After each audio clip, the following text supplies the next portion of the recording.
20-year-old Stephon Castle is a star in the making. He's developed nicely throughout his rookie campaign. So far, as I'm recording this video, he has played in 58 games. The first 29 games, he averaged 11.4 points per game while shooting 38.6% from the field. Yuck. And 45.8% on two-pointers in 25.9 minutes per game. The last 29 games, and basically the same amount of minutes, 24.8 minutes to be exact, he's up to 14.9 points per game, 44.7% from the field. So he has improved his efficiency, 51.9% on two-pointers. He's been struggling as a three-point shooter all year long, but honestly, that was expected. But based on what I've seen from the eye test, if I'm being real, I could care less about his efficiency in year one. But also, I value his improvement over the year. And if we go a couple of years into the future and this hasn't improved drastically, I would be a little bit worried. There is one clear star strength in his game, aka his driving ability. The way he drives reminds me of Jimmy Butler in a way. He's always on balance and he really utilizes his strength and pivots to his advantage. He's relentless as well, always looking to drive and bullying opponents. His aggressiveness combined with the fact that he's 20 years old and he already has an NBA-ready body, listed at 6'6", 216 pounds, plus he has the ability to jump out the gym. You could tell he believes he can physically bully anyone in front of him when he's driving. Like, he's not scared of anyone. He's averaging 3.5 free throws per game as a rookie. That's pretty insane, and it's first among all rookies.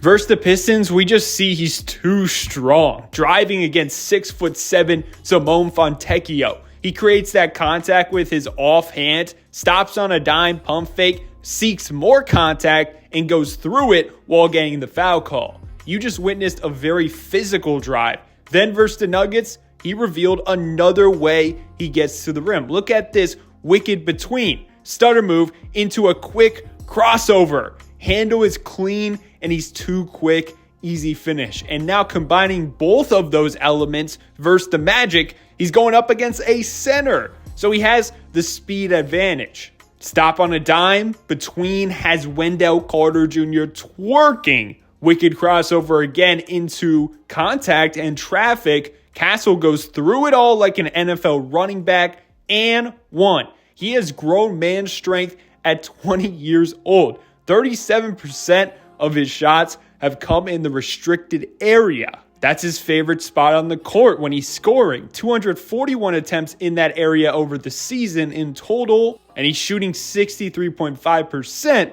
in the restricted area.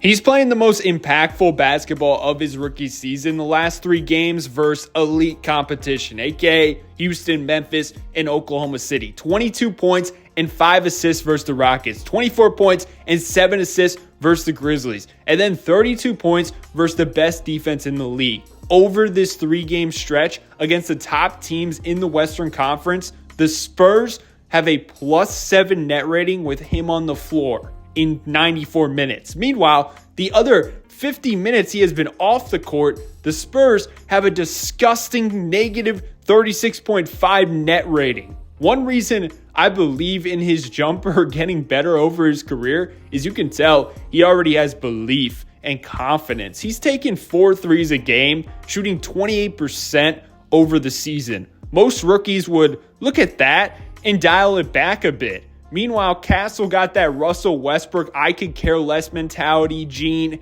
irrational confidence, some would say, because he's shooting even more recently. 7 attempts versus the Rockets, 6 attempts versus the Grizzlies, and then 10 attempts versus OKC, where he actually had a great shooting game, 4 3-pointers. And with his aggressiveness, that 3-point shot is just a luxury. He needs it to reach his fullest potential, but he doesn't rely on it. He's found a way to make a positive impact while not being consistent from there. And also, he has very impressive point guard-like reads. Versus the Thunder, he realizes 2 guys are focused on him. He notices Shea is closer to the roll man, so that skip pass is available. He equips the big boy balls and executes the pass perfectly. So as he's driving, notice he peeks at Dylan Brooks, who is eyeing up the roller. so the corner will be open if he's quick with that pass. He truly has point guard instincts. It's crazy at 6'6". Versus the Grizzlies, look at where he picks up his dribble. At this moment, nothing really looks open,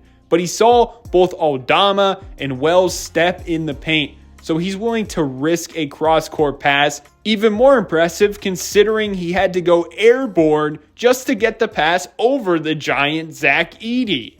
Another thing about him, he's already an above-average defender, which is very rare for a rookie guard. He also has potential to be an elite defender consistently at some point.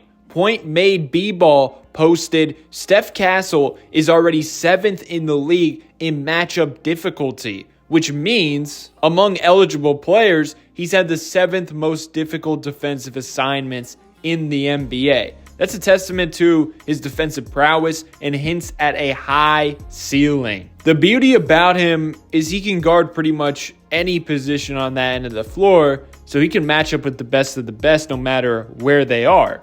He's a willing defender as well, always giving effort on that side of the ball. Chris Paul has praised him for playing both ends of the floor, stating that's what he loves about his game. You also see him buying into the little things as an offensive player. Here, he has Zach Edey on him, so both Chris Paul and him know if they play quick, opportunity will open up, and he doesn't even think about it, he just screens for Chris Paul. The fact that he's a willing screener and he's willing to buy into complementary role player type things like cutting and screening is only going to up his potential as a basketball player. Those who perfect moving without the basketball, being valuable without the basketball, set themselves apart from the rest of the group. It's really a lost art, and I compared him to Jimmy Butler. That's one of Jimmy's best skills as a player. He creates so many easy buckets just by finding advantages off the ball by doing the little things. I hope Castle keens in on these same types of things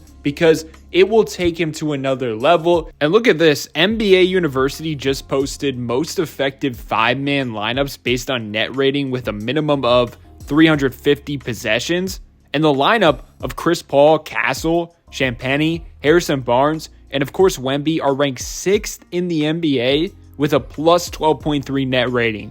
That's a great building block for their future. Definitely let me know your thoughts on Castle below. What do you think his ceiling is? Is he going to reach it? Is he a future all-star? All that good stuff. Leave a like on the video as well. Thank you very much. Have yourself a great day. Check out my other videos and peace out.